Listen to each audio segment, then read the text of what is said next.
আমাদের সিলেট অঞ্চলে একটা মানুষ, ভাইয়েরা বন্ধুরা, একটা বাজার, বলবো না সে বাজারের নাম। এই বাজারে একজন প্রসিদ্ধ এমন সুদখোর ছিল, সুদের ব্যবসা করত। মৃত্যুর আগে তার পেটটা এত বড় হয়ে যায়, তখন তারে নিয়ে যাওয়া হয় সিলেট শহরে।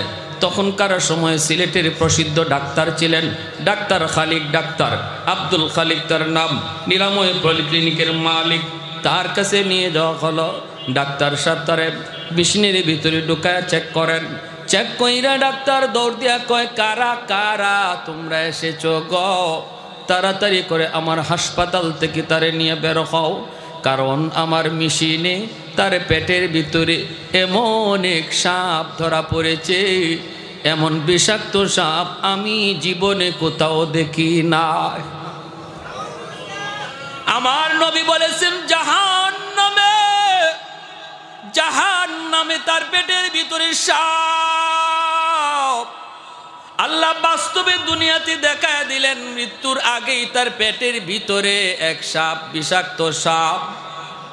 ডাক্তার সাহেব কই, তাড়াতাড়ি আমার কাছ থেকে বের হও, এমন সাপ বের করা আমার পক্ষে সম্ভব নয়।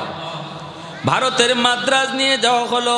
মাদ্রাজের ডাক্তাররাও বলতেছে আমাদের মিশনও সাপ ধরা পড়ছে, এই সাপ বের করা আমাদের পক্ষে সম্ভব নয়, তাড়াতাড়ি করে তোমরা বাংলাদেশে ফেরত যাও।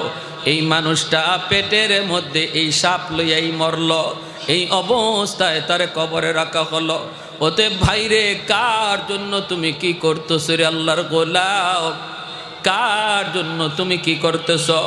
হারাম টাকা করে ঢুকাইয়া নিজের পেটের মধ্যে সাপ লইয়া কবরে যাইতেছ। ইয়াউমা ইয়াফিরুল মারউ মিন আখিহি ওয়া উম্মিহি ওয়া আবিহি ওয়া সাহিবাতিহি ওয়া বানিহি লিকুল্লি ইমরিইম মিনহুম ইয়াউমাইযিন শা'নুন ইউগনি। আল্লাহ পাক রব্বুল আলামিন কয়, তোর মা সেদিন তোরে চিনবে না, তোর বাবা সেদিন তোরে চিনবে না, আদরের স্ত্রীটা সেদিন স্বামীকে চিনবে না, কলিজার টুকরা সন্তানও সেদিন বাবার পরিচয় দিবে না। তাহলে কার জন্য তুমি কি করতেছ? হারাম টাকা ঘরে ঢুকাইয়া ছোট ভাই ডাক দিয়া কয়, ভাইয়া দুহাই দুহাই, ভাইয়া তুমি সুদের ব্যবসা ছেড়ে দাও, আমারে মাদ্রাসায় পড়াইতেছো, আবার তুমি সুদের ব্যবসাও করো। কেউ তোমার পক্ষে আসবে না, কেউ তোমার বিপদে পাশে দাঁড়াবে না। বড় ভাই কয়, তুই পণ্ডিতি করিস না, মাদ্রাসা খালি গেছো, আরো কিছু পড়ো। ছোট ভাই কয়, ভাইয়া বিপদে পড়লে আব্বা তোমার পাশে আসবে না, আম্মা পাশে আসবে না, ভাবি পাশে আসবে না, ভাতিজা পাশে আসবে না, আমি তো নাওই, আমি তো কস কি তুই রক্ত পানি কইরা আমি সবাই খাওয়াইতেছি, পালতেছি, বিপদে পড়লে কেউ আসবে না? কয় না, একটু পরীক্ষা করে দেখবানি দুনিয়াতে। কয় কেমনি পরীক্ষা করবি? ছোট ভাই কয়, তুমি মরা মানুষের ভান ধরে পড়া দিও, এরপরে শুধু কানটা তুমি সজাগ রাখো আর শুধু শুনবা কে কি কয়। বড় ভাই বট গাছের তলে গিয়ে সে মরা মানুষের ভান ধরে পড়ে গেছে। ছোট ভাই বড় ভাইকে মরা মানুষের লাশ বানাইয়া বাড়িতে আইনা হাজির, কান্না করে আর কয়, আব্বা ভাইয়া তো মারা গেছে, ভাইয়া তো মারা গেছে। বাপেও কান্দে, মায়েও কান্দে, ভাবিও কান্দে, বাতিজাও কান্দে, সবাই কান্নাকাটি রোল পড়ে গেছে। ছোট ভাই বড় ভাইয়ের কানে কানে যায়, কয় ভাইয়া এখন সজাগ আছো নি? কয় সজাগ তো আসছি, তুই খালি খেয়াল রাখবি কেউ যেন গরম পানি না ডালে। কয় না সমস্যা নেই, আমি আসছি, টেনশন করো না, কানটা খালি সজাগ রাখো, শুইন কে কি কয়। আব্বা জিন হুজুরের কাছে আমাকে একটু যাওয়ার সুযোগ দেন, আমি হুজুরের কাছে একটু যাই। আমার মন বলে ভাইয়ার দম হয়তো আটকে আছে, এটা হয়তো কোনো জিন্নাতের কারসাজি, কারণ বট গাছের তলে ঘটনা ঘটছে, আমার একটু হুজুরের কাছে যাইতে দেন। বাপে কয়, বাবা দৌড়তে দৌড়তে দৌড় দেওয়া গেছে জিন হুজুরের কাছে। কে জিন হুজুর? হেতে নিজেই তো জিন, সব কাহিনী তো হেই ঘটাইছে। দৌড়ে আসছে, কয় আব্বা জিন হুজুরে আমার একটা ফু শিখাইয়া দিছে, ফু ফুর মধ্যে অ্যাকশন আসেনি না নাই? হ্যাঁ, জোরে মাতুকা।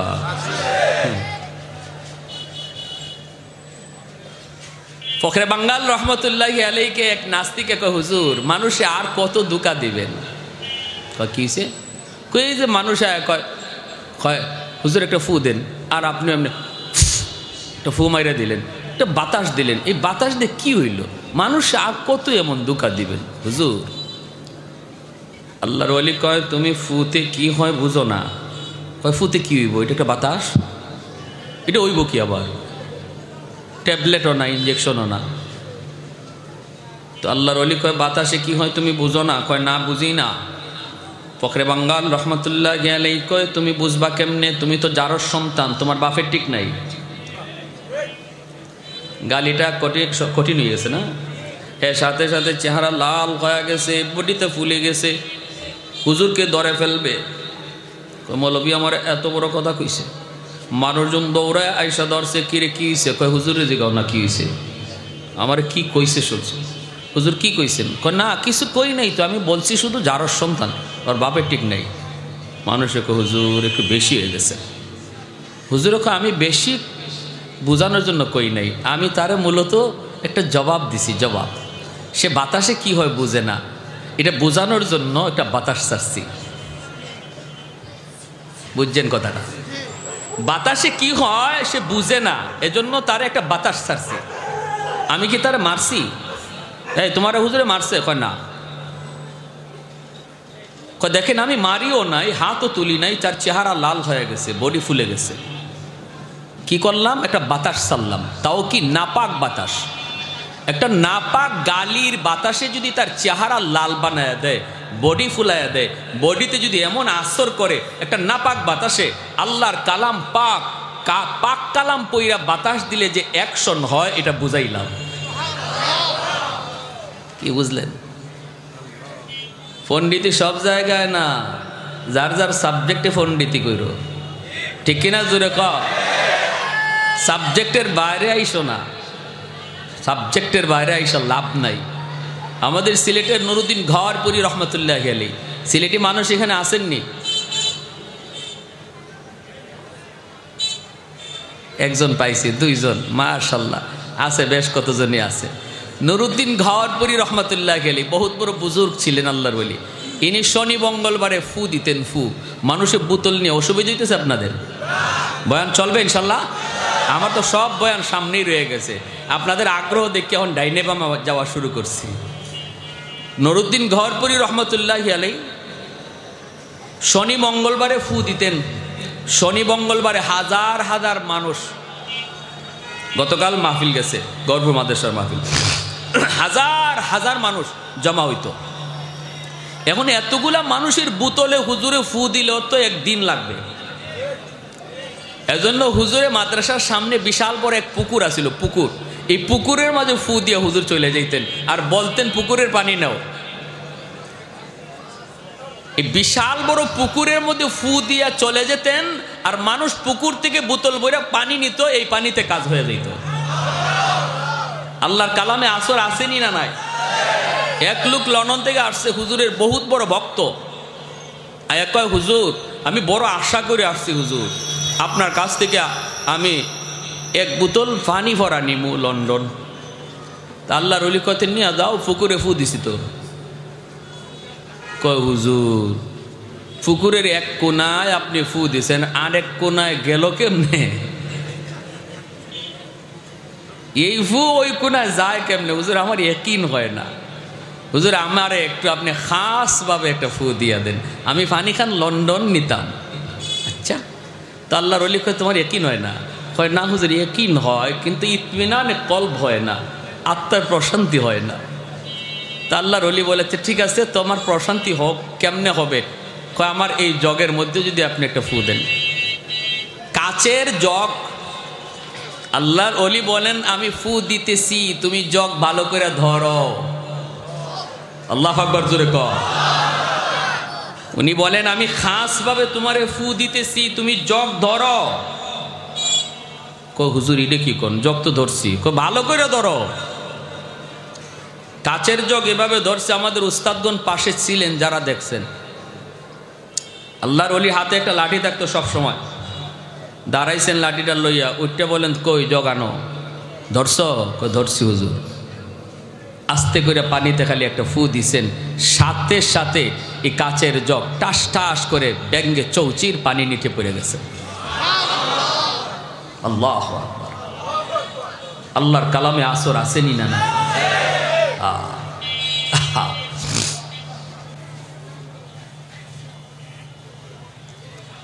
কোন কথা তাসলাম? ছোট ভাই, দেখছেন কোত্থেকে কই গেছি।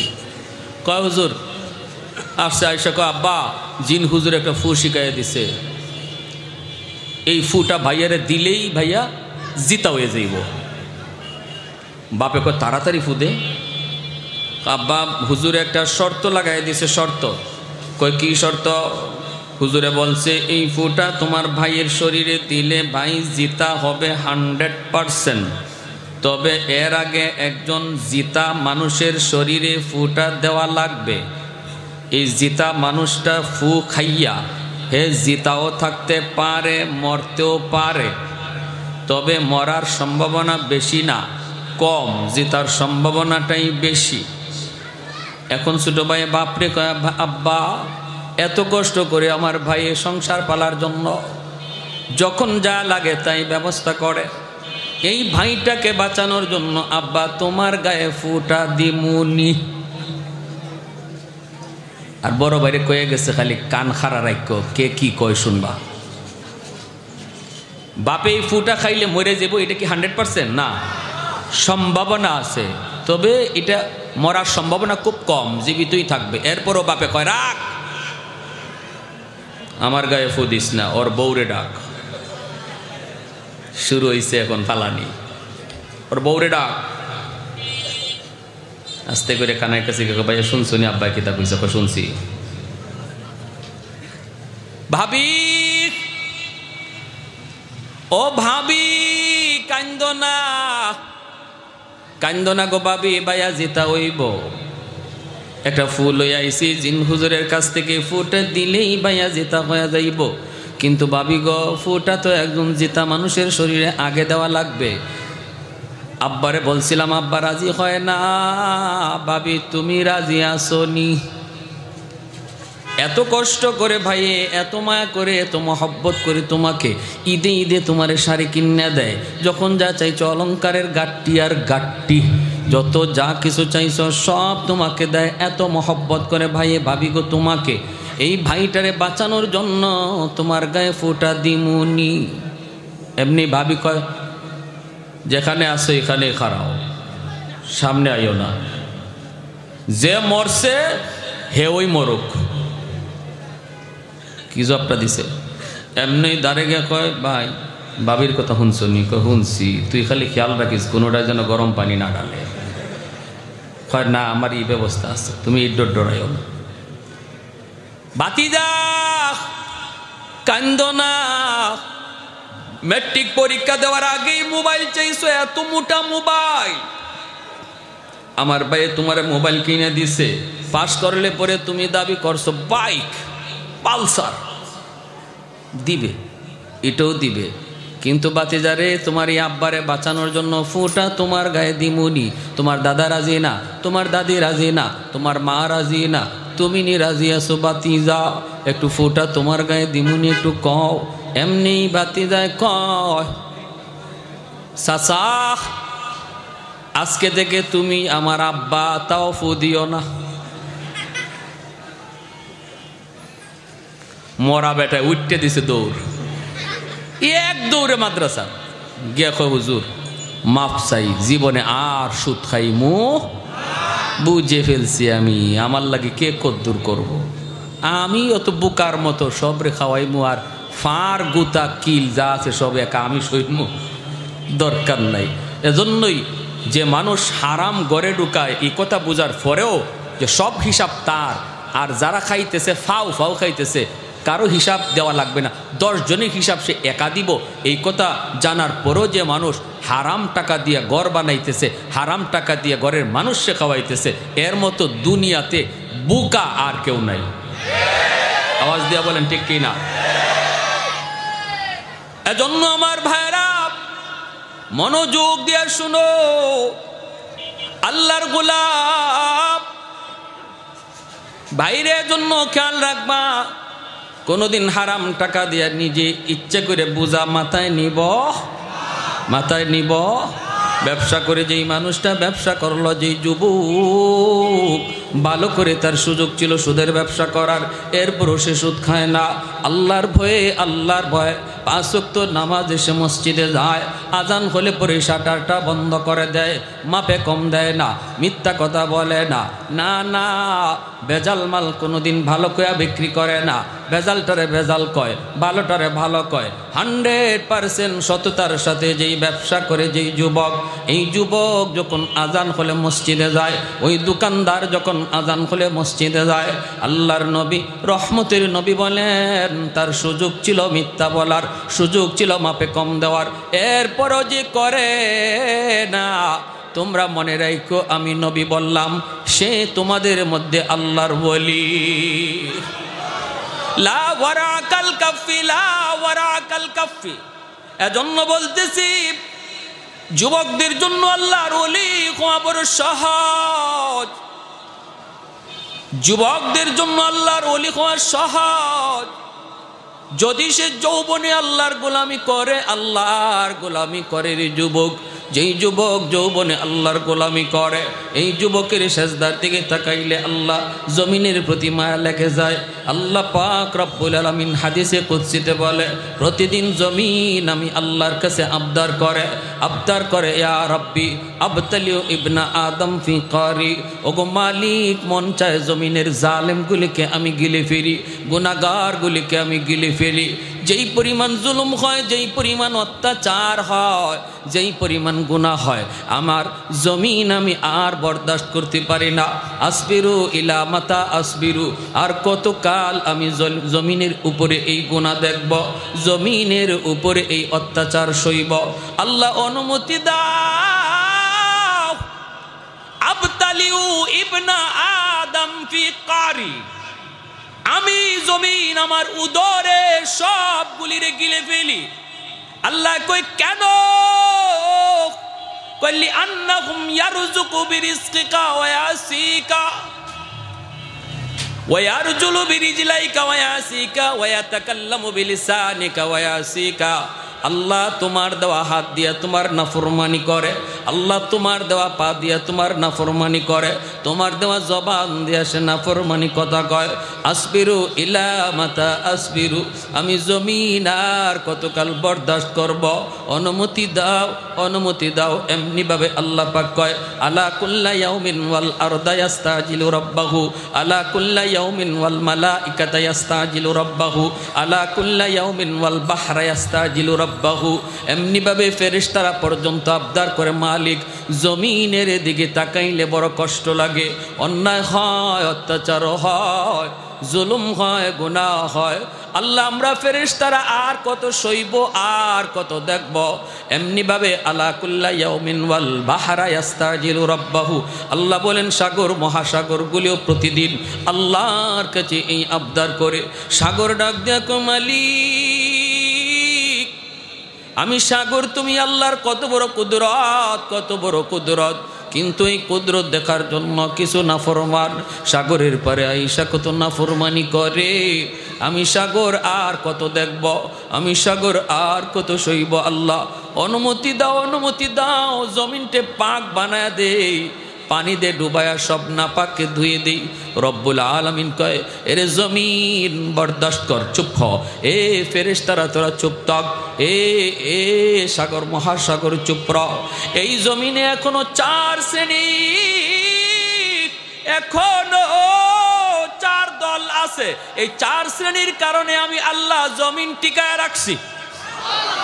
লাউলা মাশাইখ রুক্কা والشباب خشا والأطفال ردا والأنعام ردا لجعلت السماء حديدا والأرض خفصفا والتراب رمادا وما أنزلت من السماء قطرا ওয়ামা আম্বাতু মিনাল আরদি নাবাতা বাল আনজালতু আলাইকুমুল আযাবা সাব্বা। আল্লাহ পাক রব্বুল আলামিন বলে, এই জমিনের ভিতরে এখনো কিছু আমার বৃদ্ধ বান্দাবান্দি রয়েছে যাদের কোমরে ব্যথা, হাঁটুতে তার ব্যথা, কোমরে ব্যথা, হাঁটুতে ব্যথা। এরপরও আমার বান্দা টুকটুক টুকটুক করে আমি আল্লাহর ঘর মসজিদে চলে যায় রে, সেজদা দিতে তার কষ্ট হয়, এরপরও আমি আল্লাহর কদমে সেজদা দেয়। মাথা ঝুঁকাইলে আর মাথা তুলতে পারে না, তবু আমার কদমে সেজদা দিয়া মাথা ঝুঁকায়। তার ওই মাথা ঝুঁকানি দেখলে এই জমিনের প্রতি আমি আল্লাহর মায়া লেগে যায়। ওয়াশবাবু খুশশাহ, আল্লাহ বলে জমিনের ভিতরে এমনও কিছু যুবক, এমনও কিছু যুবক রয়েছে যৌবনের পাগলামি করে না, যৌবনকালে তারে আমি আল্লাহর গোলামি করতে দেখা যায়। এ যুবক, তুমি যদি বলো যৌবনে পারা যায় না, আমি বলবো তোমার মতো যুবক যদি তাকাও সব জায়গায় এমন কিছু যুবক পাওয়া যাবে যারা যৌবনে আল্লাহর গোলামি করে, মসজিদে নামাজ পড়ে, আসেনি না নাই? কলেজে গেলে নামাজি যুবক পাওয়া যায়, ভার্সিটিতে গেলেও নামাজি যুবক পাওয়া যায়, আর্মিতে গেলেও নামাজি যুবক পাওয়া যায়, পুলিশে গেলেও নামাজি যুবক পাওয়া যায়। এ যুবক, ভার্সিটিতে পইরে যদি যুবক মাথায় পাগড়ি পইরাম, মুখে নবীর সুন্নত দাড়ি রেখা আল্লাহর গোলামি যৌবনে করতে পারলু, তুমি কেন পারবা না রে ভাই? তুমি কেন পারবা না? পারবো না এমন কাজকে বলা হয় যেই কাজ কেউ পারে না। একজন যদি পারে তাহলে বোঝা যায় পারা সম্ভব, ঠিক কি না? একজনও যদি পারে তাহলে বোঝা যায় পারা সম্ভব। তুমি যদি পারো আর একজন যদি পারে, তুমি কেন পারবা না? তুমি কেন পারবা না? আমি ঢাকা ইউনিভার্সিটিতে একবার গিয়েছিলাম, আমার বন্ধু আমাকে দাওয়াত করেছে, আমি জোহরের নামাজ পড়লাম, বন্ধুর সাথে হাত মিলাইলাম, এরপরে দেখি আরেকজন আমার সাথে হাত মিলাইলো। এত সুন্দর একটা যুবক, চেহারাটা একদম নুরানি, চেহারা ঝলমল ঝলমল করে, মুখের মধ্যে আমার নবীর সুন্নতি দাড়ি, মাথার মধ্যে তার পাগড়ি, সাদা দবদবে পাগড়ি। আমার দোস্ত আমাকে বলতেছে, দোস্ত তুমি তারে চিনোনি? আমি বললাম না দোস্ত, কোনোদিন তো দেখি নাই। আমি তো তোমারে জিজ্ঞেস করতাম সে কে? সে বলে সে হলো আমার দোস্ত। তাহলে তোমারও দোস্ত হাবিবুল হাবিবে হাবিবুল, বন্ধুর বন্ধু বন্ধু হয়। আমি বললাম দোস্ত, এত বড় একজন মুফতি সাহেব তোমার দোস্ত হয় কেমনে? কয় না রে দোস্ত, সে মুফতিও না, আলেমও না, মাদ্রাসায় পড়েও না, তার জীবনের শুরুই হয়েছে সেই স্কুল কলেজ দিয়া। আল্লাহু আকবার। ঢাকা ইউনিভার্সিটির মতো জায়গায় ভর্তি পরীক্ষায় ফার্স্ট ক্লাস ফার্স্ট হয়েছে, ইংলিশে অনার্স নিয়েছে, ইউনিভার্সিটির ভিতরে সে ফার্স্ট ক্লাস ছাত্র। ভার্সিটির সমস্ত শিক্ষকরা, টিচাররা, প্রফেসররা তারে বড় সম্মান করে, তারে বড় মায়া করে, আমরাও তারে বড় সম্মান করি, ইজ্জত করি। ইউনিভার্সিটির মধ্যে সে 1 নম্বর ছাত্র। আমি তখন হাতটা মিলাই, বুকটা মিলাইলাম, কপালে চুমুকাইলাম আর বললাম, যুবক, এই পরিবেশে থাকতে তোমার বুঝি কষ্ট হয় না? এই পরিবেশে তুমি চলতেছো এই পোশাক নিয়া, যেই পোশাক এই পরিবেশে মানায় না, এরপরও তুমি চলতেছো, তোমার বুঝি কষ্ট হয় না? যুবক চোখ থেকে দর দর করে পানিটা জড়ায় কান্দে আর কই, হুজুর আমার জন্য আপনি দোয়া করবেন, দোয়া করবেন। আমি আমার নবীর সুন্নত তরিকায় ভার্সিটিতে চলি, আমাকে সবাই মায়া করে, আমার বন্ধুরা আমাকে আগে সালাম দেয়, এমনকি আমার ক্লাসমেট মেয়েরা যারা আছে এরাও আমাকে দেখলে মাথায় কাপড় দিয়া দেয়। তাহলে সে যদি পারে, তুমি কেন পারবা না? এ যুবক, তোমার দিকে আমার আল্লাহর কুদরতি নজর, আমার মালিকের কুদরতি নজর। আল্লাহ কয়, এই জমিনের ভিতরে এমনও কিছু যুবক পাওয়া যায় যেই যুবকগুলি আমি আল্লাহকে ডরায়, যেই যুবকগুলি যৌবনে আমি আল্লাহকে ভয় পাই। ওরা যখন যৌবনে আমি আল্লাহর কদমে সেজদা দেয়, এই যুবকগুলির সেজদার দিকে তাকাইলে গুনাহগার জমিনের প্রতি আমার মায়া লেগে যায়।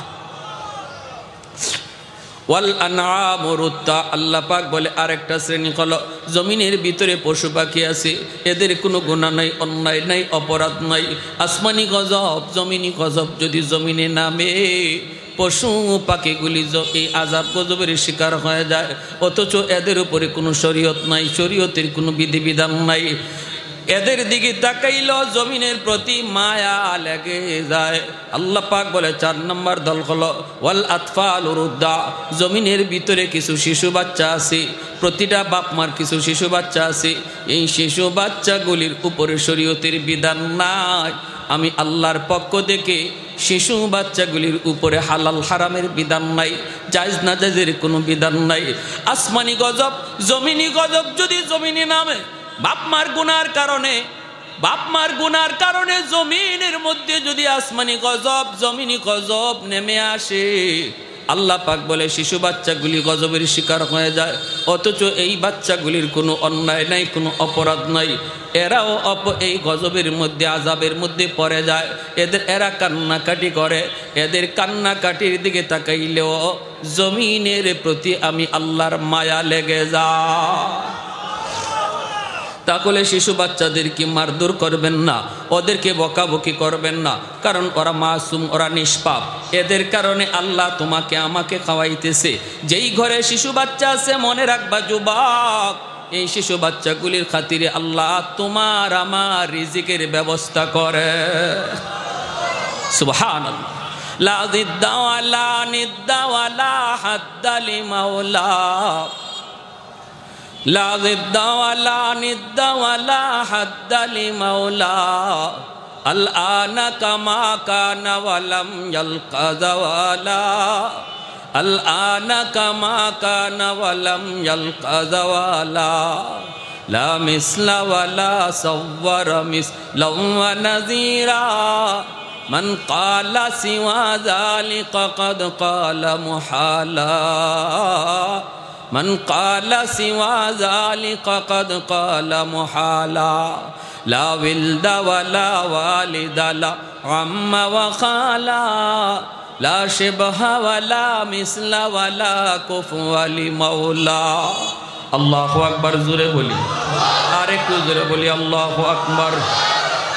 আল্লাহ পাক কয় যদি এই জমিনের মধ্যে 4 দল না থাকতো তাহলে কি হতো জানো? আল্লাহ বলতেছে লা জাআলতুস সামাআ হাদিদা ওয়াল আরদা খাফসাফা ওয়াত তুরাবা রামাদা ওয়ামা আনজালতু মিনাস সামাই কাতরা ওয়ামা আম্বাতু মিনাল আরদি নাবাতা বাল আনজালতু আলাইকুমুল আযাবা সাব্বা। আল্লাহ পাক রব্বুল আলামিন বলেন যদি এই 4 দল জমিনের মধ্যে না থাকতো, এই জমিনকে, এই আসমানকে আমি আল্লাহ লোহা বানায় দিতাম, জমিনকে আমি তামা বানায় দিতাম। ওয়ামা আনজালতু মিনাস সামাই কাতরা, 1 ফোঁটা রহমতের বৃষ্টি জমিনের ভিতরে আমি নাজিল করতাম না। ওয়ামা আম্বাতু মিনাল আরদি নাবাতা, একটা শস্যের দানাও জমিনে উৎপাদন হতে আমি দিতাম না। বাল আনজালতু আলাইকুমুল আযাবা সাব্বা। আল্লাহ বলেন পরপর শুধু জমিনে গজব আর গজব নামতো, এই গজব আর গজব নামতো, কিন্তু গজব আসতে চায় মানুষের গুনার কারণে। সাবাকাত রাহমাতি আলা গাযাবি, যখনই মানুষের গুনার কারণে গজব আসতে চায় আমি আল্লাহ আমার রহমতকে পিছনে পাঠায় দেই, আমার রহমত গজবের আগে চলে যায়। আর একটু জোরে বলি সুবহানাল্লাহ। এজন্য বলি যুবক, যৌবনটারে যেভাবে মন চায় সেইভাবে খরচ করা যাবে না। অনেক দামি এক সম্পদ, এই সম্পদটারে তুমি পুঁজি বানাও, এই যৌবন খরচ হবে আল্লাহ রসুলের মর্জি মতো, ঠিক কিনা? আমার জান আমার মাল আল্লাহ কিনে নিয়ে গেছেন, অতএব এই জান মাল যদি ব্যয় করতে হয় আমার আল্লাহর মর্জি মতো ব্যয় করা লাগবে। জান যদি দিতে হয় নিজের মর্জি মতো নয়, আল্লাহ যেখানে বোঝে ওইখানেই জান দেওয়া লাগবে। আওয়াজ দেয়া বলো ঠিক কিনা? ইন্নাল্লাহ আশতারা মিনাল মুমিনিন আনফুসাহুম ওয়া আমওয়ালাহুম বিআন্না লাকুমুল জান্নাহ। আল্লাহ কয় মুমিন, আমি আল্লাহ তোমার জান, আমি আল্লাহ তোমার মাল জান্নাতের বিনিময়ে কিনে নিছি। আমাদের জানমাল কিনে নিছেন কে? বিনিময়ে আল্লাহ দিয়া দিছেন জান্নাত, বিনিময়ে দিয়া দিয়েছেন জান্নাত। জান তো একদিন এমনি দেওয়া লাগবে, তবে আল্লাহর মাল যদি আল্লাহরে বুঝাইতে পারি, আল্লাহ ওয়াদা করছেন বান্দা মরতে দেরি, আমি আল্লাহর ওয়াদা জান্নাত দিতে দেরি হবে না। তাহলে আল্লাহর মর্জি মতো যদি জান দেওয়ার প্ল্যান আসে, সময় আসে, দিতে প্রস্তুত কারা কারা? হাত উঠে দেখা। আল্লাহ কবুল করে জুড়ে বলি আমিন। গত দুদিন আগেও মসজিদে আকসার ইমামকে গুম করা হয়েছে। আপনারা জানলে অবাক হবেন, বাইতুল মুকাদ্দাসের ইমামকে গুম করে ফেলেছে ইসরায়েলি হায়নার দল। আমাদের আর ঘুমায় থাকার সুযোগ নাই। মুমিন মনে রাখবা, জীবন একদিন দেওয়াই লাগবে, কিন্তু সেই জীবন আল্লাহর পথে দিতে রাজি আমরা ইনশাআল্লাহ। পশ্চিমাদের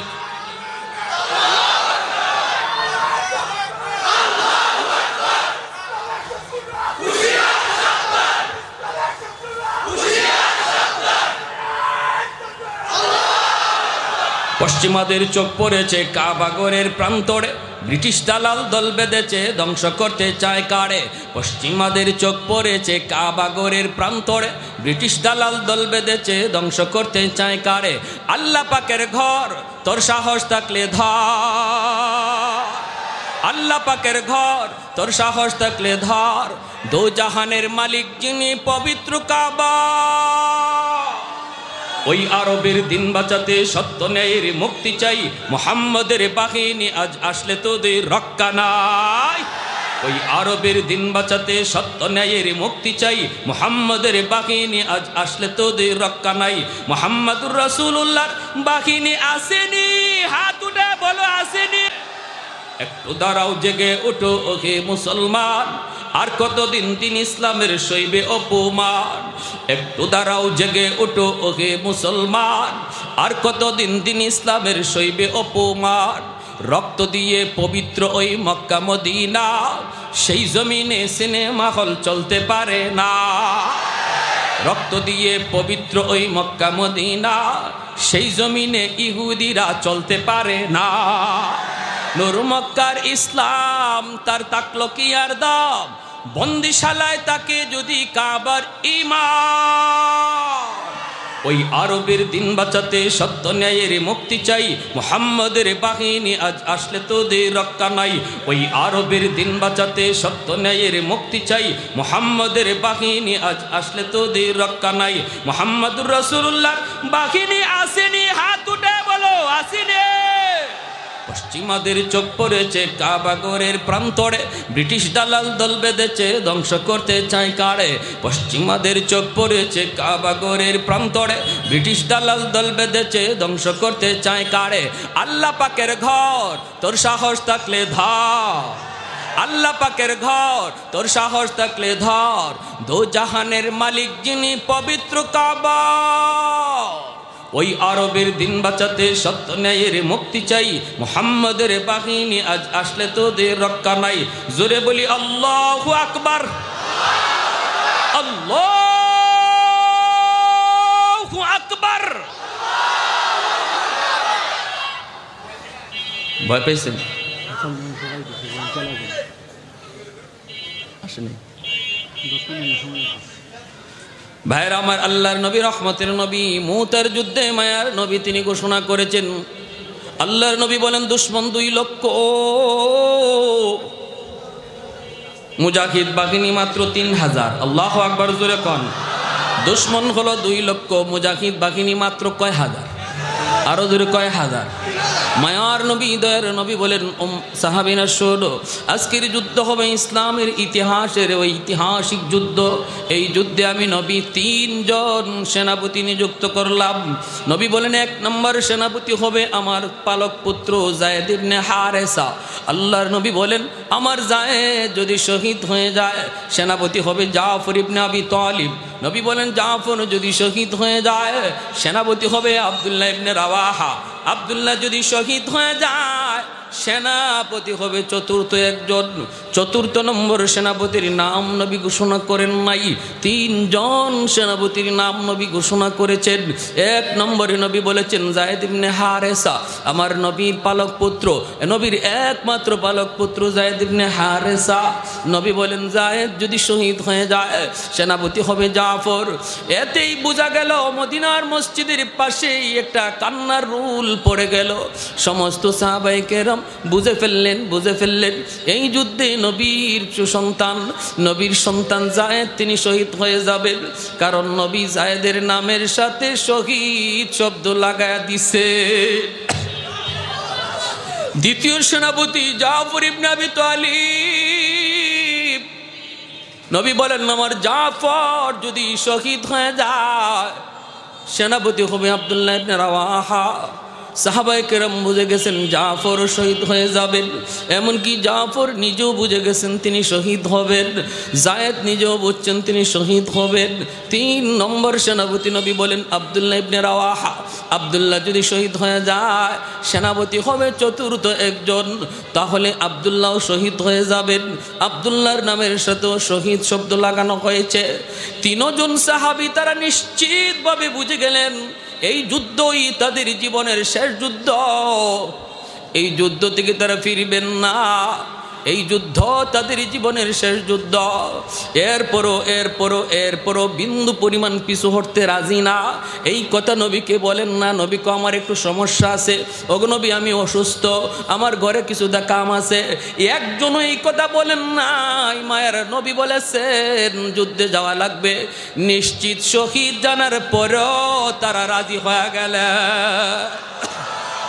আল্লাহর নবী বলে যাও বিদায় নিয়ে আসো। নবী বলেন জাফর যাও বিদায় নিয়ে আসো। নবী বলেন আব্দুল্লাহ যাও তুমি বিদায় নিয়ে আসো। পরিবারের কাছ থেকে বিদায় নেওয়ার জন্য 3 জন যার যার পরিবারে গেলেন। যায়েদ ইবনে হারেসা তিনি কোথায় যাবেন? মদিনায় তার কেউ নাই, মদিনায় শুধু আমার নবী মায়ার নবী, যাকে তিনি আব্বা বলে ডাকেন। আমার নবীও যায়েদকে কলিজার টুকরা সন্তান কয়ে ডাকেন। আল্লাহর নবী রহমতের নবী মায়ার নবী বলেন যায়েদ বিদায় নাও। যায়েদ বলে নবী গো কার কাছ থেকে বিদায় নেব? আল্লাহর নবী কয় 10 বছরের তোমার একটা সন্তান উসামার কাছ থেকে বিদায় নিয়ে আসো। উসামা আমার নবীর নাতি, উসামাকে আল্লাহর নবী মায়া করে আদর করেন। উসামার কাছেই যায়েদ গেলেন বিদায় নেওয়ার জন্য। যাইয়া নিজের বাচ্চাটারে কুলে তুলে নেন, কপালে চুমু খান, গালে চুমু খান।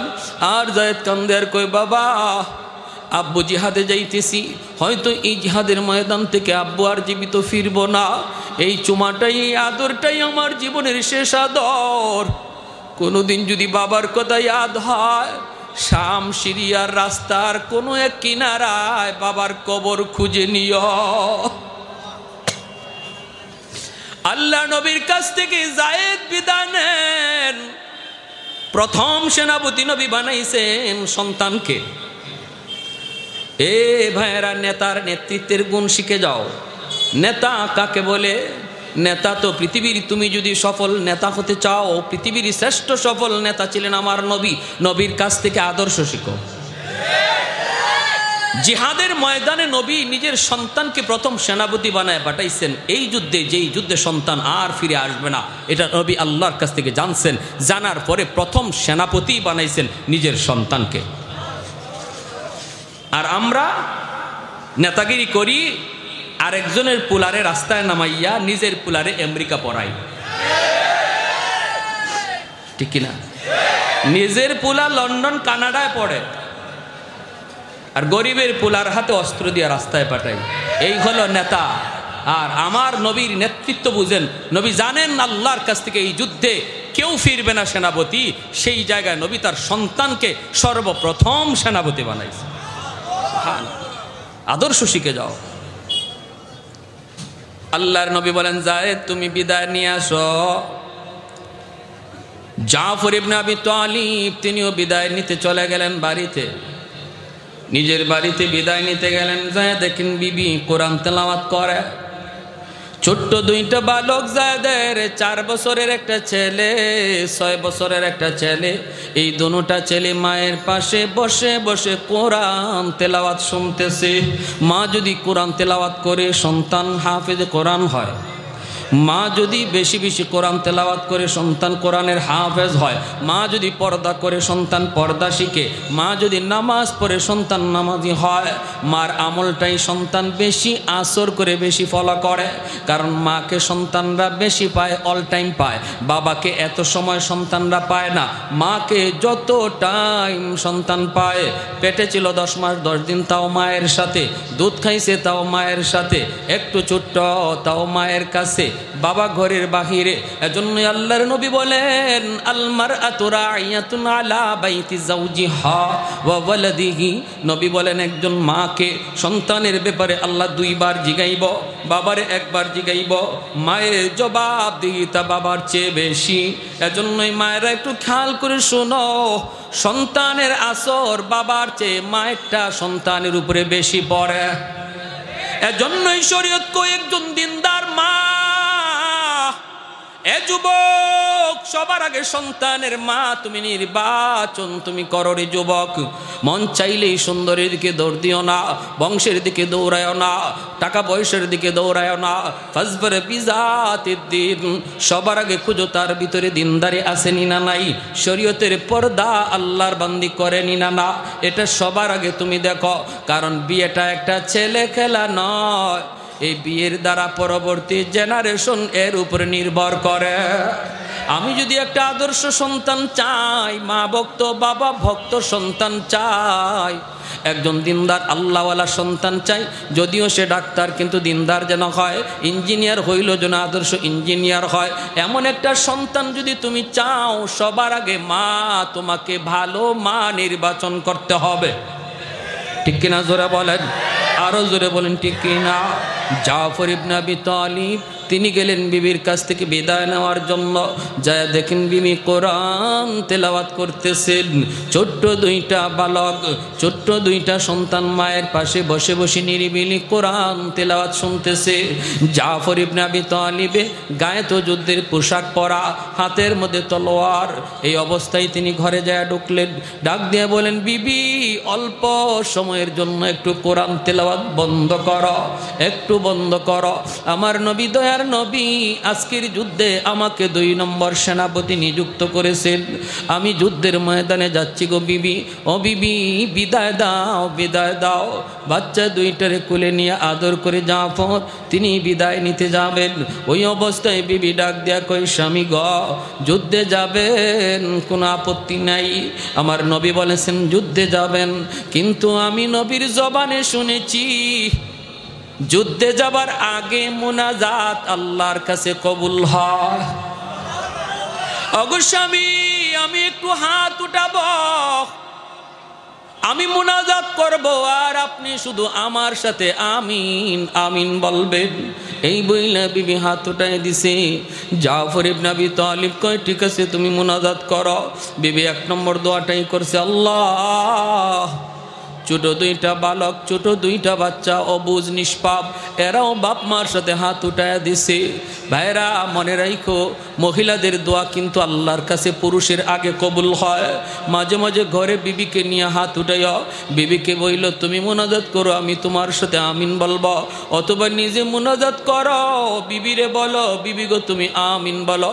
নবী বলে মহিলাদের দোয়া পুরুষের আগে আল্লাহর কাছে কবুল হয়। আল্লাহর নবীর সাহাবী তিনি তো হাত বাড়ায় দিছেন, আর বিবি দোয়া করে। 1 নম্বর দোয়া, 3টা দোয়া করছে। প্রথম নম্বর দোয়াটা ছিল, আল্লাহ আজকের যুদ্ধে মুসলমানদের তুমি বিজয় দান কইর। জাফর ইবনে আবি তালিব কয় আমিন। 2 নম্বর দোয়া করছে, আল্লাহ ও মালিক এই যুদ্ধে মুসলমানদের মনোবল তুমি বাড়ায় দিও, সাহস তুমি বাড়ায় দিও। কারণ শুনেছি দুশ্মন হলো 2 লক্ষ, মুসলমান মাত্র 3000। আল্লাহ মুসলমানদের সাহস মনোবল তুমি বাড়ায় দিও, বাড়ায় দিও। জাফর ইবনে আবি তালিব বলেন আমিন। 3 নম্বর দোয়াটা করতেছেন বিবি।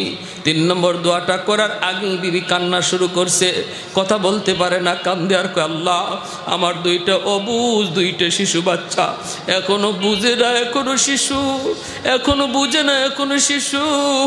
আল্লাহ আমার 2টা অবুঝ বাচ্চার দিকে তাকাইয়া তাদের আব্বারে তুমি গাজী বানাইয়া ফিরত দিয়ে দিও।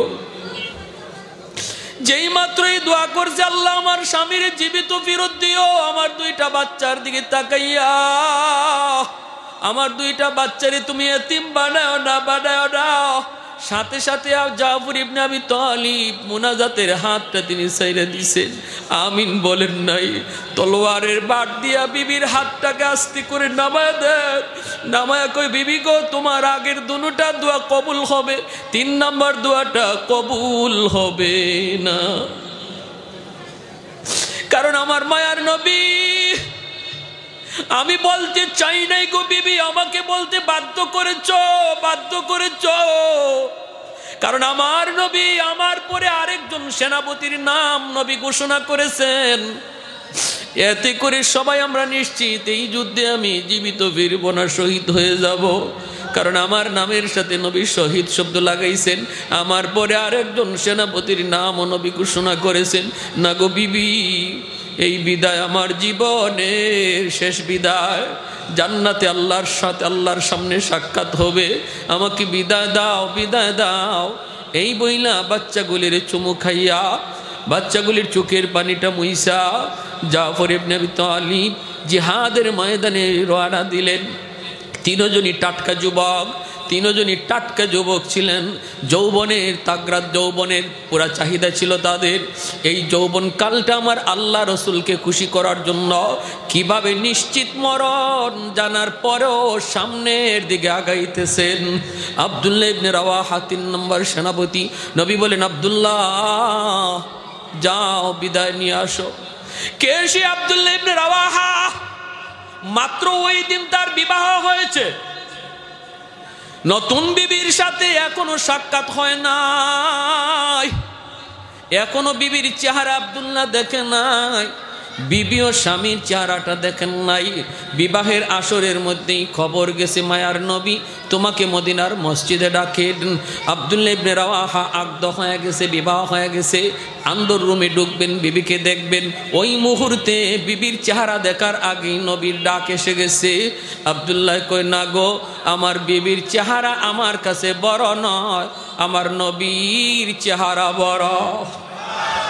আমার বিবির চেহারা আমার কাছে দামি নয়, মায়ার নয়, আমার কাছে জীবনের চেয়ে আমার বেশি মায়ার হলো আমার নবীর চেহারা।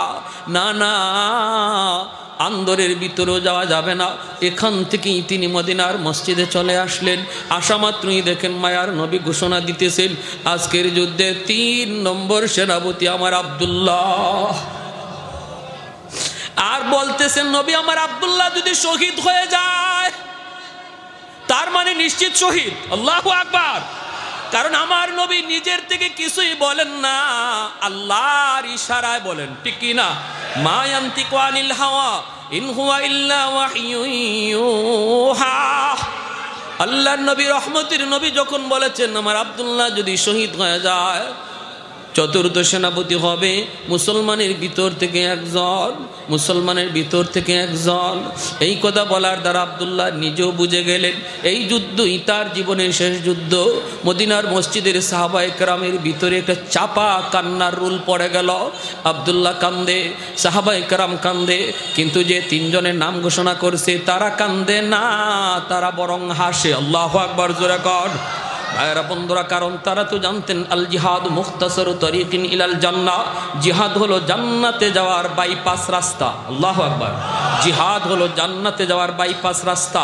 আমি আপনি জান্নাতে যেতে গেলে নামাজের হিসাব দেওয়া লাগবে, রাস্তায় রাস্তায় চেকপোস্ট আছে, পুলিশের চেকপোস্ট আছে, বিশ্ব রোড দিয়া যাইতে গেলে জায়গায় জায়গায় চেকপোস্ট আছে, কাগজ দেখায় দেখায় সামনে যাওয়া লাগবে। ঠিক তেমনিভাবে জান্নাতে যাওয়ার পথেও আমাকে নামাজের কাগজ দেখাতে হবে, রোজার কাগজ দেখাতে হবে, হজের কাগজ দেখাতে হবে, হালাল হারামের কাগজ দেখাইতে হবে। কিন্তু আল্লাহর নবী, রহমতের নবী বলেন, একজন মুজাহিদ আল্লাহর রাস্তায় যে শহীদ হয়েছে, সে যখন জান্নাতে যাবে আল্লাহ বলবে তুমি বাইপাস আসো, পুলিশ যেদিকে নাই ওই দিকে আসো, বাইপাস আসো বিশ্ব রোড বাদ দিয়া। একজন মুজাহিদ যে শহীদ হয়েছে বাইপাস জান্নাতে চলে যাবে, তার কোনো চেকপোস্ট লাগবে না। আর একটু জোরে কন্যা সুবহানাল্লাহ।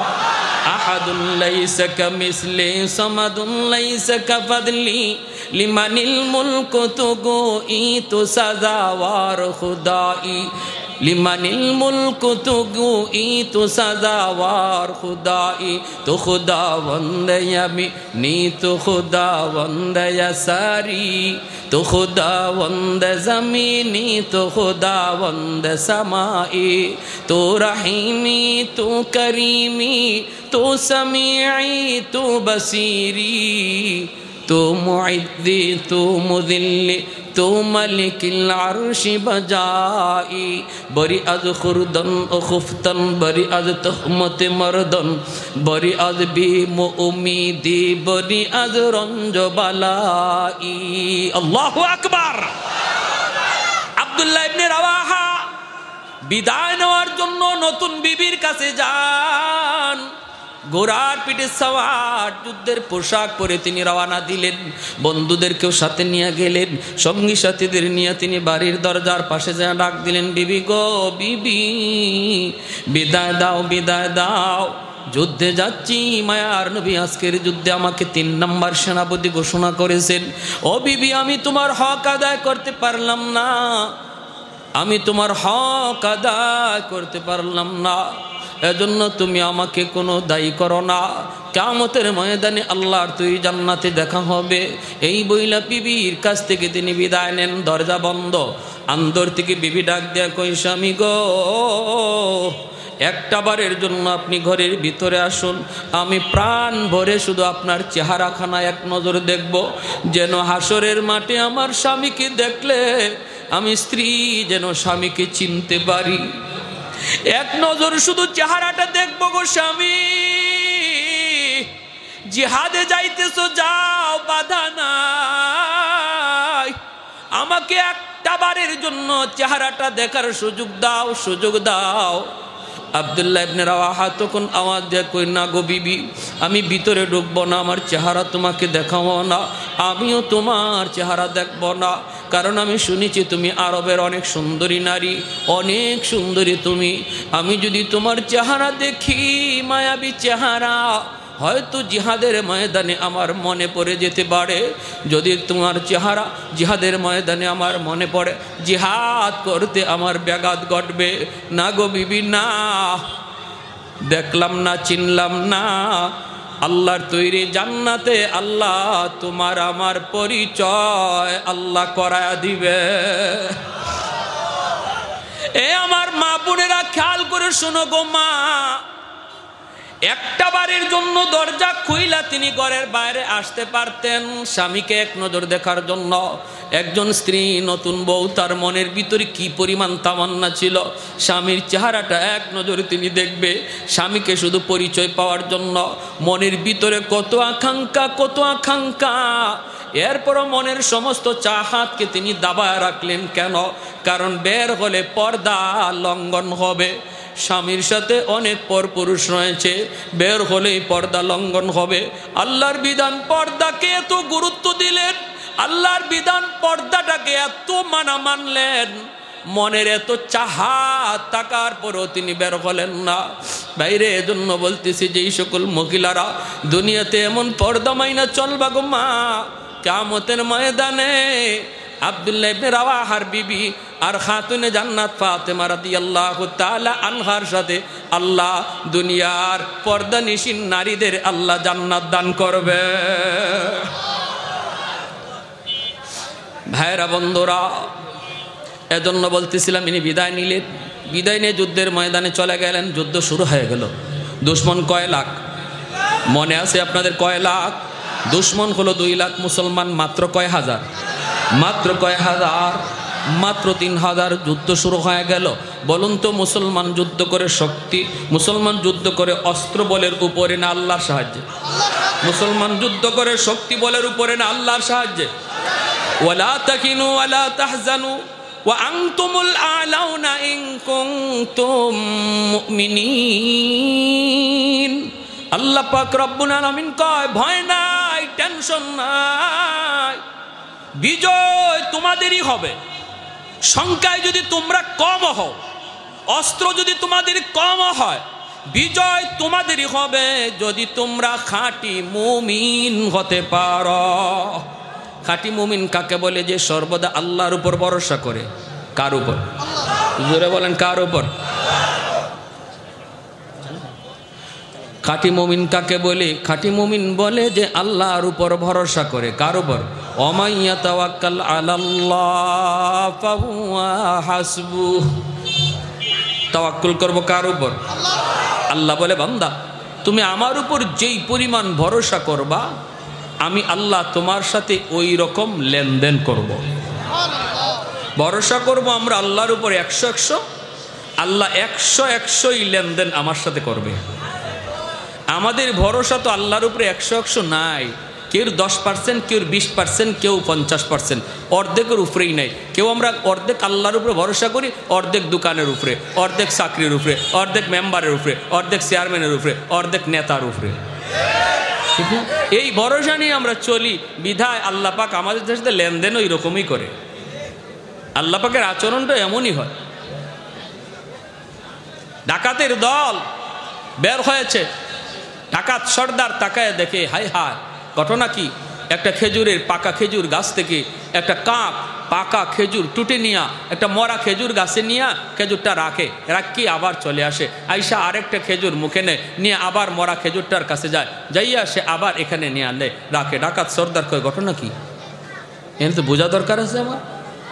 ডাকাত সর্দার খেজুর গাছে ভাইয়া ভাইয়া উঠলো, ওইটা দেখে আল্লাহু আকবার, একটা অন্ধ সাপ, একটা অন্ধ সাপ, চোখে দেখে না।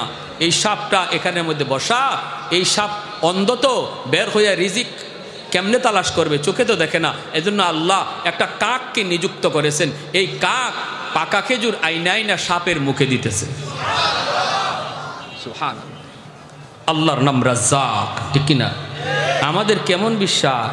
সাপটা পুরাপুরি আল্লাহর উপর তাওয়াক্কুল করছে। আল্লাহ তুমি ছাড়া আমার কেউ নাই, আমারও তো আর খাওয়ানোর কেউ নাই। আল্লাহ কয় তুই আমার উপরে যেরকম ভরসা করছো আমি এরকম ব্যবহার করতেছি। সাথে সাথে ডাকাত সর্দার এই গাছ থেকে নামলো, নামে ডাকাত সব দেখে ডাকলো, ডাক্কা বলতেছে শোনো, একটা মরা একটা অন্ধ সাপকে যদি আল্লাহ পাক কাকরে তার খাদিম বানায়া খাওয়ানোর ব্যবস্থা করতে পারে, আমরা তো আশরাফুল মাখলুকাত, সৃষ্টির শ্রেষ্ঠ জীব, আমরা রিজিকের জন্য কেন হারাম পথে ঘুরবো?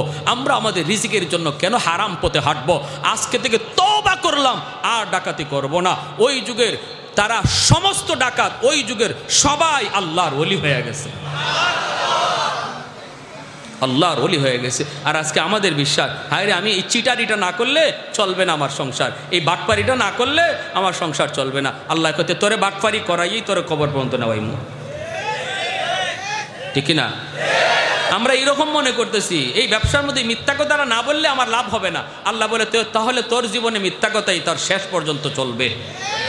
আর তুই যদি এটা বলতে যে না আমি সত্য কথা কইয়া ব্যবসা করবো, রিজিকের মালিক কে? আল্লাহ বলতেন বান্দা তোরে সত্যের উপরে রাইখে আমি আল্লাহ কবরে নিব, রিজিকের ব্যবস্থাও আমি আল্লাহই করব। ওমাইয়া তাওয়াক্কাল আলাল্লাহ ফাহুয়া হাসবু। এজন্য পুরাপুরি 100-100 ইয়াকিন কার উপরে রাখবো? আওয়াজ দিয়া বলেন কার উপর? যুদ্ধ শুরু হয়ে গেল। দুশমন 2 লক্ষ, মুসলমান মাত্র 3000। সেনাপতি 3 জনের নাম ঘোষণা করা হয়েছে, আর 4র্থ নম্বর সেনাপতির নাম নবী ঘোষণা করেন নাই। তবে আল্লাহর নবী বলছেন 4র্থ সেনাপতি আল্লাহর তলোয়ারের ভিতর থেকে একজন হবে, যার হাতে আল্লাহ এই ঐতিহাসিক বিজয় দান করবে।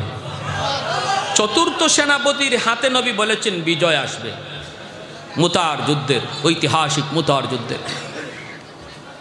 আমার ভাইয়েরা বন্ধুরা, প্রথম সেনাপতি যায়েদ ইবনে হারেসা, নবীজির পালক পুত্র, ঠিক না? আমার আপনার নবীর ছেলে সন্তান কেউ তো বেঁচে নাই, সবাই তো অল্প বয়সী শিশুকালে মারা গেছেন। 3 জন ছেলে সন্তানের 3 জন শিশুকালেই মারা গেলেন। এরপরে আল্লাহ নবীর একজন পালক পুত্র ছিলেন যায়েদ ইবনে হারেসা। কে সেই যায়েদ ইবনে হারেসা? ইয়ামেন যার বাড়ি ইয়ামেন, ইয়ামেন হলো যায়েদ ইবনে হারেসার বাড়ি রে। এই ইয়ামেন থাকা অবস্থায় 10 বছরের বালক যায়েদ একদিন মায়ের সাথে তিনি নানার বাড়িতে বেড়াইতে যাচ্ছেন। রাস্তার মধ্যে ডাকাতের হাতে তিনি অপহরণ হয়ে গেলেন। অপহরণ করে ডাকাতের দল তাকে নিয়ে আসলো মক্কার উকাজ নামক বাজারে। এই বাজারে তারা বিক্রি করবে। কে কিনবে? যায়েদ ইবনে হারেসাকে। অনেক চড়া দাম ডাকাতের দল চাইতে লাগলো। ওই সময়ে মক্কার ধনী মহিলাদের ভিতরে একজন ছিলেন আম্মা জান খাদিজাতুল কুবরা রাদিয়াল্লাহু তাআলা আনহা। তিনি ছিলেন মক্কার ধনী মহিলাদের ভিতর থেকে একজন। সম্পদের অভাব নাই, চতুর্দিকে তার ব্যবসা বাণিজ্য ছড়ায় ছিটায় ছিল।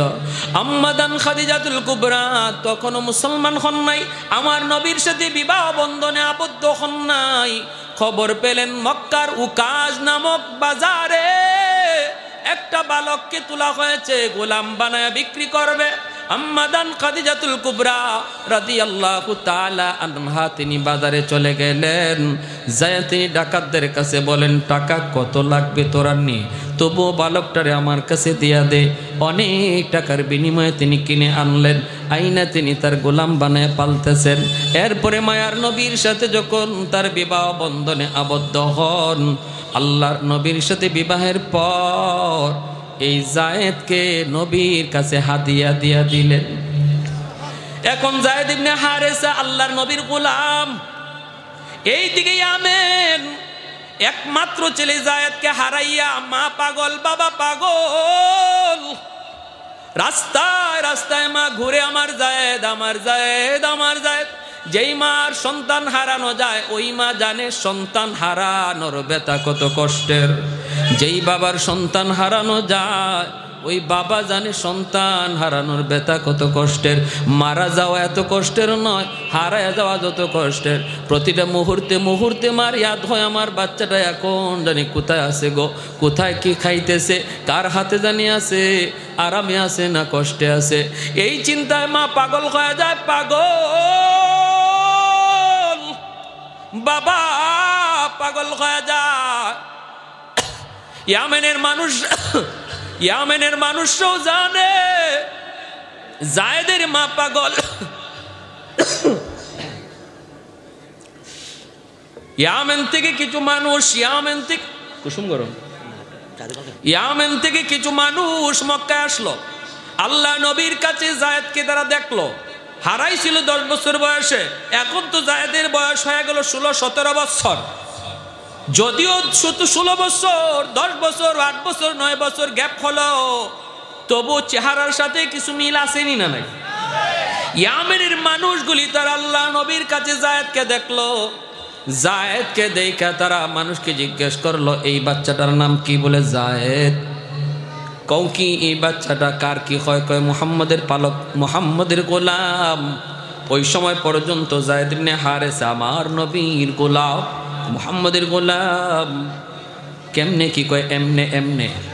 ইয়ামেনের মানুষগুলি তারা নিশ্চিত হয়ে গেল এই সেই যায়েদ, যেই যায়েদ হারানোর কারণে তার মা পাগল, বাবা পাগল। মানুষগুলি ইয়ামেন চলে গেল।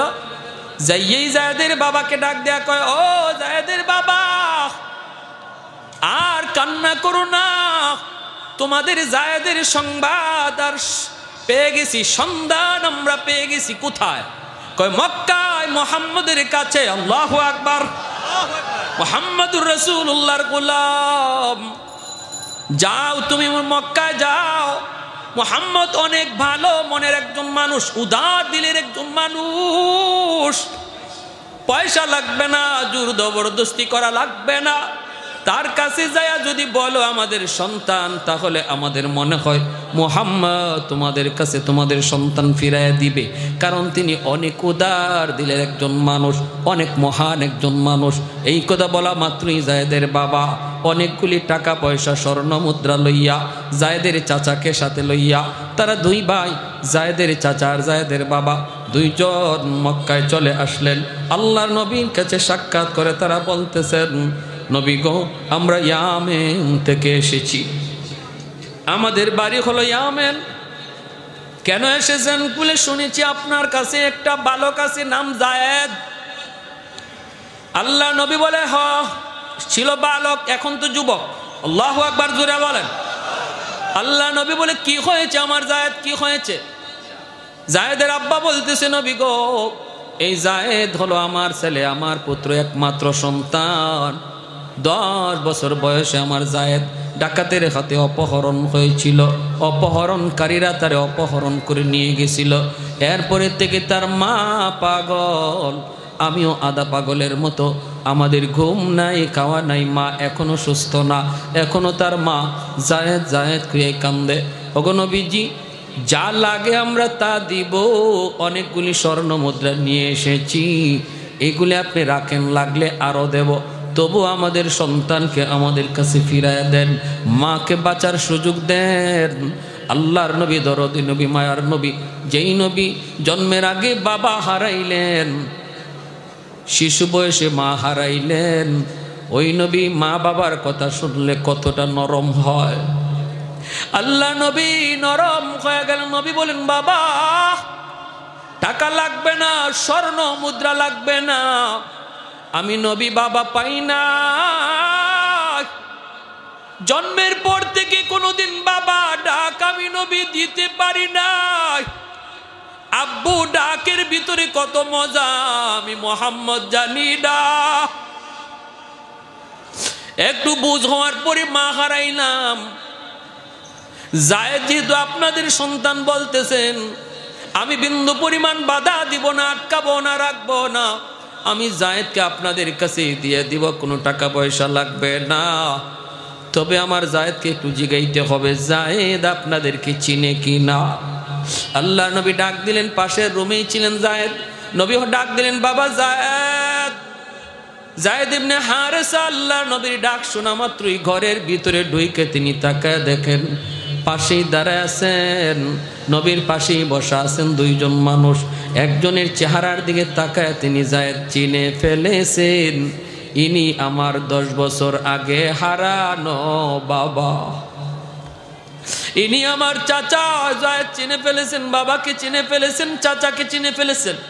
আল্লাহ নবী রহমতের নবী বলেন, যায়েদ তুমি কি ওদেরকে চিনছ? যায়েদ কয়, নবী গো আমি চিনে ফেলেছি, ইনি আমার আব্বা, ইনি আমার চাচা।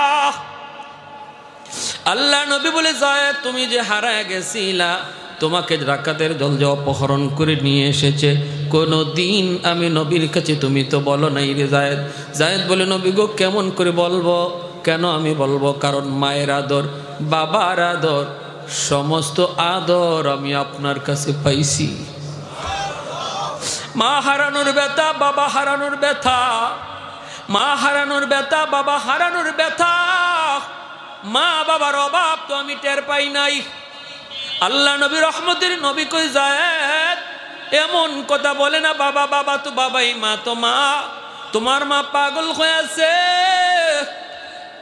শুধু যায়েদ যায়েদ করে, বাবা চলে যাও, বাবার সাথে মায়ের কাছে চলে যাও, বাপ মার কাছে চলে যাও, তারা নিতে আসছে। আমি খুশি মনে তোমাকে বিদায় দিলাম। যেই মাত্র নবী এই কথা বলছেন, যায়েদ তো মাথা নিচের দিকে দিয়ে কান্না শুরু করছে, কথা বলে না, নড়ে না, চড়ে না। আল্লাহর নবী বুঝতে পেরে নবী আবার বলতেছেন, যায়েদ তুমি যদি তোমার আব্বা আম্মার সাথে যেতে চাও, আমি নবী বাধা দেব না, তুমি চলে যেতে পারো, বিনিময়ে আমি কিছুই নিব না। আর যদি আমি নবীর সাথে তুমি থাকতে চাও, আমি তোমাকে আমার বুকে আগলায়া রাখবো। আল্লাহু আকবার, জোরে কর। আর যদি তুমি আমি নবীর সাথে থাকতে চাও, আমি তোমাকে আমার বুকে আগলায়া রাখবো। যেই মাত্র নবী দুটা অপশন দিয়া দিছেন, এমনি যায়েদ মাথাটা উপরের দিকে উঠাইয়া চোখের পানিটা মুইসা কয়, নবী গো, ওগো মায়ার নবী, আমি সিদ্ধান্ত নিয়েছি, হারানো বাপ মা পাইও আমি বাপ মার কাছে যাইতে রাজি না। আমি সারা জীবন আমার মায়ার নবীর কদমে থাকতে চাই। কেমন দরদি নবী ছিলেন আমার, কেমন দরদি নবী। বাপ মা পায়েও সন্তান বাপ মার কাছে যাইতে চায় না, নবীর কাছে থাকতে চায়। আল্লাহু আকবার, জোরে কর। কাউনাইন মুখতার খোদা তুমকো বানায়া, कौनैन मुख्तार खुदा तुमको बनाया, उम्मत का निगाहबान खुदा तुमको बनाया, उम्मत का निगाहबान खुदा तुमको बनाया। मौला मेरा आका मेरा रहमत की नबी है, ताजदार मदीना है तो माहे अरबी है। अशजार ने देते हैं नबूवत के शहादात, तशकीक कमर में है तो अंगुल की इशारात। अल्लाहु अकबर, जोरे बोली अल्लाहु अकबर। एक जबान खुले जिक्र करी ला इलाहा इल्लल्लाह, ला इलाहा इल्लल्लाह, ला इलाहा इल्लल्लाह।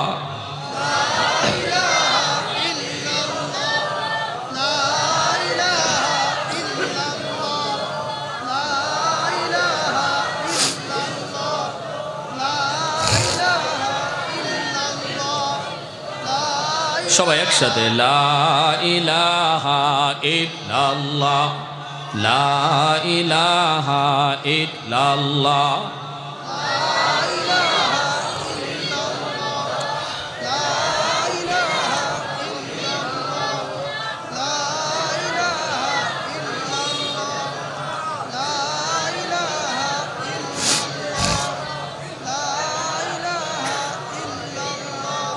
अल्लाहु रब्बुना मुहम्मद नबियुना, अल्लाहु रब्बुना मुहम्मद नबियुना।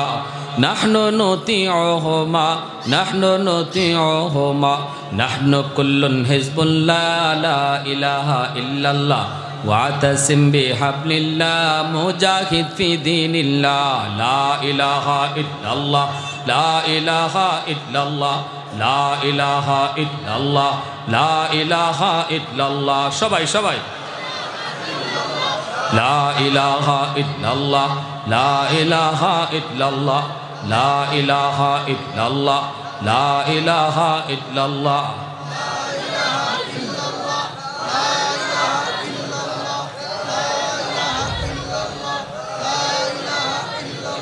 नुकीमु फी दीनिल्लाह, ला इलाहा इल्लल्लाह वातसिम बिहब्लिल्लाह, मुजाहिद फी दीनिल्लाह। ला नखाफु अमरीका वला नखाफु राशिया, बल नखाफु इल्लल्लाह, ला इलाहा इल्लल्लाह, ला इलाहा इल्लल्लाह, ला इलाहा इल्लल्लाह, ला इलाहा इल्लल्लाह, ला इलाहा इल्लल्लाह।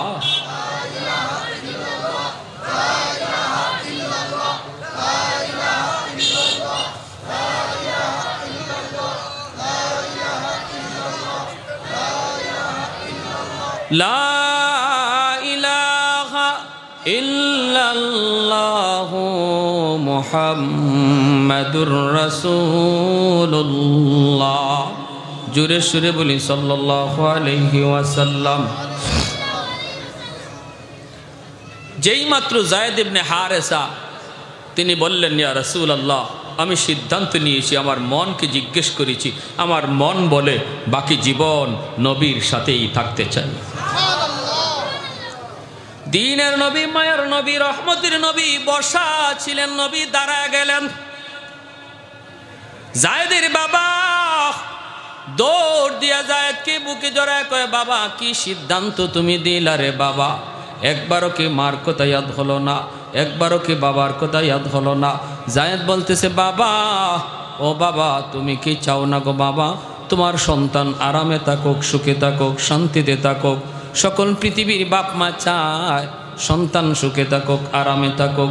ও বাবা তুমি বিশ্বাস করো, বাপ মার কাছে থাকলেও আমি এত আরাম এত সুখ পাবো না, যতটা সুখ আমি মায়ার নবীর কাছে থাকলে পাবো। এই কথা বলা মাত্রই যায়েদের বাবা যায়েদকে বুকে জড়ায় ধরে কপালে চুমু খায় আর বলে, বাবা তাহলে আমার বুঝ হয়ে গেছে রে বাবা, কতটা আরামে তুমি নবীর কাছে ছিলা। ঠিক আছে, আমি যাই তোমার মাকে বলবো, আর মাঝে মাঝে আমরা বাপ মা নবীর দরবারে আইসা তোমাকে দেখে যাব। আর আমরা নিজেরা খুশি মনে নবীর কাছে তোমাকে রেখে গেলাম। আমরা মা, আমরা বাবা, মাঝে মাঝে আইসা তোমারে দেখব, তুমি নবীর কাছে থাকো। সেই জায়েদ আল্লাহর নবী উইঠেই বুকে লইয়া, নবী বুকের মধ্যে জড়ায় ধরে একটা দৌড় দিয়া নবী ঘর থেকে বের হয়ে গেছেন। বের হয়ে এক দৌড়ে সাফা পাহাড়ের উপরে গিয়ে উঠলেন। সাফা পাহাড়ের উপরে উঠে আল্লাহ নবী এলান করেন, এ মক্কার মানুষেরা শোনো, এতদিন পর্যন্ত তোমরা জানতা জায়েদ মুহাম্মদের গোলাম, আজ তোমরা জেনে রাখো, যেই জায়েদ তার মা পাইলো, বাবা পাইলো, হারানো বাপ মা খুঁজে পাওয়ার পরও বাপ মার কাছে যাইতে চাইল না, নবীর কাছেই থাকার সিদ্ধান্ত দিল। আজ থেকে ওই জায়েদ আর মুহাম্মদের গোলাম নয়, আজ থেকে জায়েদ হলো মুহাম্মদের পালক পুত্র। আম্মাদান আয়েশা সিদ্দিকা রাদিয়াল্লাহু তাআলা আনহা বলেন, এত মায়া করতেন মায়ার নবী, এত আদর করতেন, যখনই মায়ার নবী ঘরের ভিতর থেকে আওয়াজ পাইতেন, বাহিরে জায়েদের আওয়াজ শোনা যায়, সাথে সাথে মায়ার নবী তিনি ঘর থেকে এমনভাবে তিনি ঘর থেকে বের হতেন, আম্মাজান বলেন নবী কোন হালতে আছেন এটাও খেয়াল করতেন না। জায়েদের আওয়াজ পাইলে নবী যদি গায়ে কিছু নাও থাকতো, শরীরটার মধ্যে একটা চাদর থাকতো, এই অবস্থায় নবী ঘর থেকে জায়েদ কইয়া দৌড় দিয়া বের হয়ে যাইতেন। আম্মাজান বলতেছেন নবী জায়েদ ইবনে হারেসারে এত মায়া করতেন, খালি আওয়াজটা পাইছেন আমার জায়েদ আইছে এই কথা কইয়া নবী আমাদের কাছ থেকে এইভাবে দৌড় দিতেন, কোন হালতে আছেন এটারও খেয়াল থাকতো না। সেই কলিজার টুকরা সন্তানটারে মায়ার নবী মুতার যুদ্ধের 1 নম্বর সেনাপতি বানাইছেন, এবং জানেন এই যুদ্ধে জায়েদ জীবিত ফিরবে না, জায়েদ শহীদ হয়ে যাবে। যুদ্ধ শুরু হয়ে গেল। প্রথম সেনাপতি জায়েদ ইবনে হারেসা, মনে আছে? মনে আছে? মুসলমান যুদ্ধ করে শক্তি বলের উপরে না আল্লাহর সাহায্যের উপর? অস্ত্রের উপরে না আল্লাহর সাহায্যের উপর? আমরা তো আমাদের মূল অস্ত্রের কথা ভুলে গেছি, আসল অস্ত্র ভুলে গেছি। নকলিয়া টানাটানি, উম্মতে মুহাম্মদী নকলিয়া টানাটানি। অস্ত্র সংগ্রহ করো, কিন্তু মূল অস্ত্র আমাদের এই আসবাব নয়, মূল অস্ত্র হলো আল্লাহর সাহায্য, আল্লাহকে খুশি করা। আল্লাহ যদি আমাদের উপর খুশি থাকে তাহলে দুশ্মনের হাতে থাকবে 147, আমাদের হাতে থাকবে ইটের টুকরা, ইটের টুকরা। ঠিক কিনা জোর এখন? আল্লাহ যদি আমাদের উপর খুশি থাকে, ওদের হাতে থাকবে অত্যাধুনিক অস্ত্র, আমাদের হাতে থাকবে মাটির চাকা। আল্লাহ এই মাটির টুকরাকে অ্যাটম বোমা বানায় দেবেন। ঠিক কিনা জোর এখন? এটা আল্লাহ পারে না? বদরের যুদ্ধে মাত্র 313 জন সাহাবী, 8টা তলোয়ার, বাকিদের হাতে খেজুরের ডাল। এই খেজুরের ডালকে আল্লাহ তলোয়ার বানায় দিয়েছেন। যে যে দিক দিয়ে খেজুরের ডাল দিয়ে আঘাত করছে, তলোয়ারে যা না করে ডালে এর চেয়ে বেশি করছে।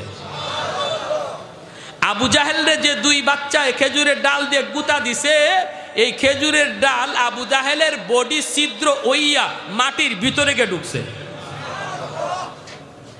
কি বুঝলেন? হ্যাঁ, তাহলে বোঝা গেল আমরা আমাদের মূল পাওয়ার ভুলে গেছি, আল্লাহকে খুশি করা। আল্লাহ আমাদের উপরে নারাজ, এই মুহূর্তে আমাদের সবচেয়ে বড় করণীয় হলো আল্লাহকে খুশি করা। যদি আল্লাহকে খুশি করতে পারি তাহলে আমাদের অস্ত্র কি পরিমাণ আছে এটা দেখা লাগবে না। আমরা ময়দানে দাঁড়ায় থাকবো, শুধু দাঁড়ায় থাকবো, মূল অ্যাকশনে যাবেন আল্লাহ নিজে। আমা রামাইতা ইদ রামাইতা ওয়ালাকিন্নাল্লাহ রামা।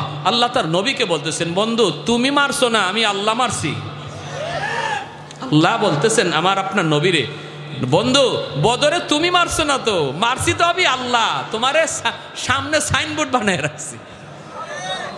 এজন্য যতগুলা বন্দী হয়েছে 70 জন মার্কা মারা কাফির বদরে নিহত 70 জন বন্দী যারা বন্দী হয়েছে, এরা প্রত্যেকেই এরকম জবানবন্দি দিছে। জবানবন্দি দিয়ে কয় তোমরা আমার আর বন্দি করো নাই তো, বন্দি করছে কেডা?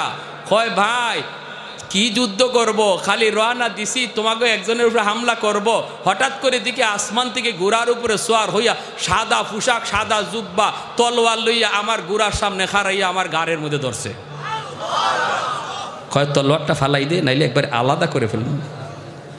কয় খালি রেডি হয়েছি তীর মারবো, এমনি দিকে আমার পিছনে কে গোতা মারা। কয় পিছনে চাইলাম, দেখি সাদা পোশাক, সাদা জুব্বা। নবীর চাচা হযরত আব্বাস রাদিয়াল্লাহু তাআলা আনহু, বদরের যুদ্ধে আমার নবীর আপন চাচা, আবু জাহেলের পক্ষে। হযরত আব্বাস রাদিয়াল্লাহু তাআলা আনহু নবীজির বিপক্ষে, পরে উনি কালেমা পড়ে মুসলমান হয়েছেন। সে আব্বাস রাদিয়াল্লাহু তাআলা আনহু ওনাকে আব্দুল্লাহ ইবনে মাসউদ রাদিয়াল্লাহু তাআলা আনহু বন্দি করে নবীর সামনে আনছেন। আল্লাহ নবীর কাছে আনার পরে নবীকে আব্বাস রাদিয়াল্লাহু তাআলা আনহু বলতেছে, ভাতিজা মুহাম্মদ, তুমি কি মনে করো তোমার আব্দুল্লাহ আমারে এইভাবে বন্দি করে নিয়ে আইছে? নবী বলেন, চাচা এই তো দেখতেছি তো, তাই আমার আব্দুল্লাহ আপনারে নিয়ে আসছে।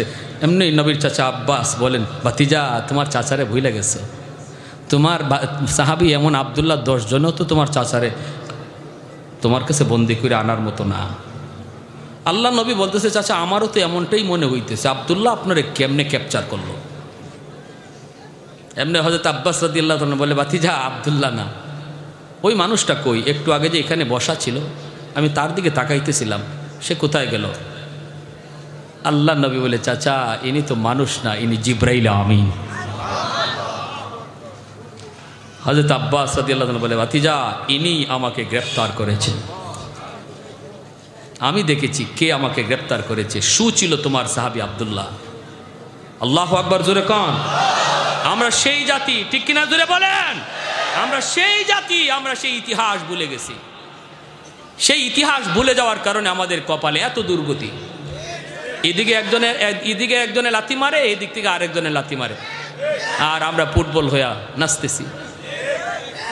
নাচাইতেছে, আমাদেরকে নাচাইতেছে। আর্জেন্টিনা আর ব্রাজিল দিয়ে একবার নাচাইয়া গেছে না? যখন আমরা আর্জেন্টিনা ব্রাজিল নিয়ে নাচি, তখন ফিলিস্তিনের জমিনে আমার মুসলমান ভাই বোনের রক্ত ঝরে। ফিলিস্তিনের জমিনে তখন রক্ত ঝরে। আমি আপনি খেলা দেখি, ইসরায়েলি হায়েনারা খেলা দেখে না, মুসলমানের ঘরে ঢুকে হত্যা করে। কিসে ফালায় রাখলো আমাদেরকে? কো ধাঁধার মধ্যে ফালায় রাখলো। দুশ্মনরা কয়, তোরা থাক, তোরা মাতাল থাক, আমরা মাঝখানে কাম সেরে ফেলি। এজন্য আল্লাহ নারাজ হয়ে গেছে। আল্লাহ কয়, বান্দারে এটাই কি কথা ছিল? ইমান ওয়ালারা, এটাই কি কথা ছিল? আল্লাহু ওয়ালিয়্যুল্লাযীনা আমানু, আমি আল্লাহ যেখানে বললাম আমি মুমিনদের বন্ধু, আমি ইমানওয়ালাদের বন্ধু, তোরা কেমন করে আমি বন্ধুকে ভুলে গেলি? আমি বলতেছি আমি আল্লাহ তোমাদের বন্ধু। আমেরিকা তোমার বন্ধু নয়, ইন্ডিয়া তোমার বন্ধু নয়, পাকিস্তান তোমার বন্ধু নয়, ব্রাজিল আর্জেন্টিনা তোমার বন্ধু নয়। আল্লাহ বলেন আমি আল্লাহ তোমার বন্ধু। আমাকে ইয়াদ করো, আমাকে খুশি রাখো, ময়দানে দাঁড়ায় থাকবা তুমি। আর দুশ্মন হযরত আব্বাস রাদিয়াল্লাহু তাআলার মতোই স্বীকারোক্তি দিবে, আমরা দেখেছি এমন জিনিস যা তোমরা কেউ দেখো নাই, আমরা যা দেখেছি, ঠিক কিনা? শয়তান বদরের যুদ্ধে পালায়া যায়। আবু জাহেল কয়, কই যাস গা কেন? তুই না আমার ঘরে নিয়ে আইলে? কিসে? আচ্ছা, আলহামদুলিল্লাহ। ইবলিসে কয়, আরে আমি যা দেখছি তোরা এটা দেখছত না, আমি যা দেখি তোরা তা দেখো না, অতএব আমি আর বদরে নাই, আমি ভাগলাম। আল্লাহু আকবার, জোরে কর। শেষ কথা, মুতার যুদ্ধ শুরু হয়ে গেল। শুনবার ইচ্ছা আছে আপনাদের? কার কার ইচ্ছা আছে হাত উঠে দেখান। বেশি না, মাত্র 5টা মিনিট টাইম নিব। হযরত চলে আসছেন, শুকরিয়া তান বলি আলহামদুলিল্লাহ। আর একটু জোরে আলহামদুলিল্লাহ। আমারও প্রায় 2 ঘন্টা, অসুবিধা আছে? চলছে। আমিও সময় বেশি লাগবো কইয়া ফার্স্ট গিয়ারে না দিয়া একবারে স্লো মোশনে চালাইছি। আর আপনারাও আলহামদুলিল্লাহ সবাই শুনতেছেন মনোযোগ দিয়া, এর জন্য লম্বা টাইম হয়ে গেছে। আমি যে কথা বলতেছিলাম, প্রথম সেনাপতি যায়েদ ইবনে হারেসা রাদিয়াল্লাহু তাআলা আনহু, আল্লাহ নবী বলে আমার যায়েদ যুদ্ধ শুরু করেছে। পতাকা যায়েদের হাতে যুদ্ধ করতে করতে যায়েদ ইবনে হারেসা শহীদ হয়ে গেলেন। সেনাপতির পতাকা আসলো জাফর ইবনে আবি তালিবের হাতে। জাফর ইবনে আবি তালিব যুদ্ধ করতেছেন, ডান হাতে পতাকা, ডান হাতটা দুশ্মন কেটে ফেলেছে, বাম হাতেকে পতাকা ধরে নিছেন, মাটিতে পড়তে দেন না। বাম হাতটাও দুশ্মন কেটে ফেলেছে, কামড় দিয়ে পতাকাটা ধরে রাখছেন, মাটিতে পড়তে দেন না। আল্লাহর নবী মসজিদে নববীর মধ্যে টিভির পর্দার মতো নবীর সামনে যুদ্ধের হালচাল। জিবরাইল